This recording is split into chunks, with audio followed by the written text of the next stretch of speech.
নমস্কাৰ বন্ধু বান্ধৱীসকল, অসমৰ এগৰাকী বিশিষ্ট কণ্ঠশিল্পী গণশিল্পী ৰাজীৱ খদিয়াৰ ইতিমধ্যে মৃত্যু হৈছে আৰু এই দুখময় সময়খিনিত তেওঁৰ পৰিয়ালটো কেনেকুৱা এটা বেদনা ক্লিষ্ট সময়ত অতিবাহিত কৰিব লগা হৈছে এই কথা আমি সকলোৱে জানো।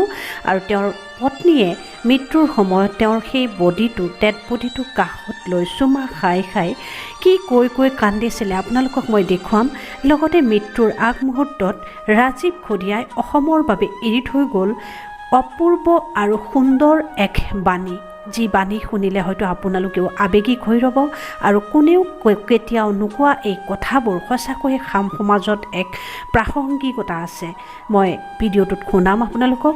এতিয়া এটা গুৰুত্বপূৰ্ণ কথা জনাব বিচাৰিছোঁ। ৰাজীৱ খদিয়া মৃত্যুৰ সময়ত তেওঁৰ এগৰাকী 7 বছৰীয়া পুত্ৰ লগতে 4 বছৰীয়া পুত্ৰক এৰি থৈ যায় আৰু তেওঁৰ পত্নীক এৰি থৈ যায়। এতিয়া এটা সুখৰ খবৰ এই যে পতি অবিহনে পত্নীয়ে দুটাকৈ সন্তান ডাঙৰ দীঘল কৰাটো কিমান কষ্টকৰ সেই কথা হয়তো সকলোৱে বুজি পায়। এতিয়া সেই পৰিয়ালটোৰ কাষত থিয় দিছে ডক্টৰ ৰিক্তম অসম বুঢ়াগোহাঁয়ে। তেখেতে পত্নীক কৰ্মসংস্থাপন দিয়াৰ লগতে সন্তান দুটিৰ পঢ়া শুনাৰ সমস্ত খৰচ বহন কৰিব বুলি ইতিমধ্যে ছ'চিয়েল মিডিয়াত শ্বেয়াৰ কৰিছে। আৰু সন্তানৰ পঢ়া শুনাৰ খৰচ বহন কৰাৰ কথাটো আমি আন এজন ব্যক্তিৰ মুখেৰেও জানিব পাৰিছোঁ। NKTVৰ মুখ্য সম্পাদক মনোজ গোস্বামী দেৱেও তেখেতৰ সন্তান দুটিৰ পঢ়া শুনাৰ খৰচ ল'ব বুলি আমি জানিব পাৰিছোঁ। এতিয়া মই আপোনালোকক সবিশেষ দেখুৱাব বিচাৰিছোঁ ৰাজীৱ খদিয়াৰ পত্নীয়ে কেনেকৈ বিননি জুৰিছিল পতিক হেৰুৱাৰ বেদনাত।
মানুহজনে বহুত ষ্ট্ৰং হয়, সদা নাই মোৰ সাহসী থাকিবা দেই।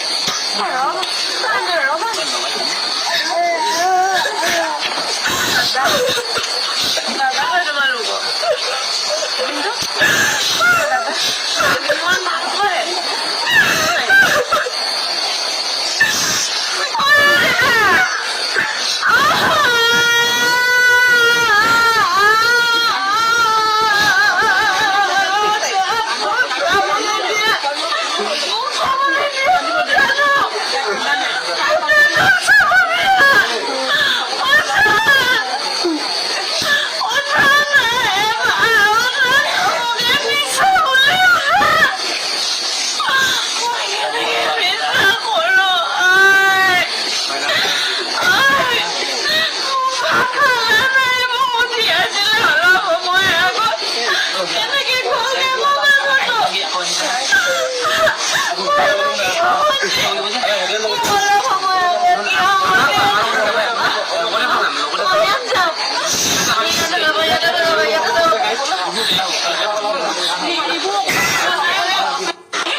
মানুহবিলাক কি হৈছে,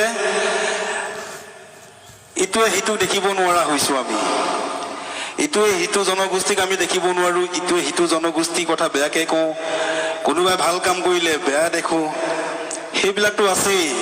আৰু তাতোতকৈ ডাঙৰ কথাটো হ'ল কি, আমি আন্দোলন কৰোঁ, ভাষাটো গ'ল, জাতিটো গ'ল বুলি আমি আন্দোলন কৰোঁ, চিঞৰি থাকোঁ, অসমীয়া ভাষাটো শেষ হ'ল, এতিয়া ধ্ৰুপদী ভাষা স্বীকৃতি লাভ কৰিছে। পিছে কি হ'ব যদি আমি অসমীয়া মানুহবিলাকে আমাৰ নিজৰ সন্তানক যদি অসমীয়া মাধ্যমত নপঢ়ুৱাওঁ, ধ্ৰুপদী ভাষাটো স্বীকৃতি পাই জানো কিবা লাভ আছে? আজিকালি কি হৈছে, আমাৰ ল'ৰা ছোৱালীক অসমীয়া মাধ্যমত পঢ়ুৱাবলৈ বাদ দিয়া হৈছোঁ, আমি ইংৰাজী মাধ্যমত পঢ়ুৱাইছোঁ। ভাল কথা, আমাৰ ল'ৰাই ইংৰাজী জানিব লাগিব, হিন্দীও জানিব লাগিব, অন্যান্য ভাষাবিলাকো আমাৰ ল'ৰাই জানিবই লাগিব।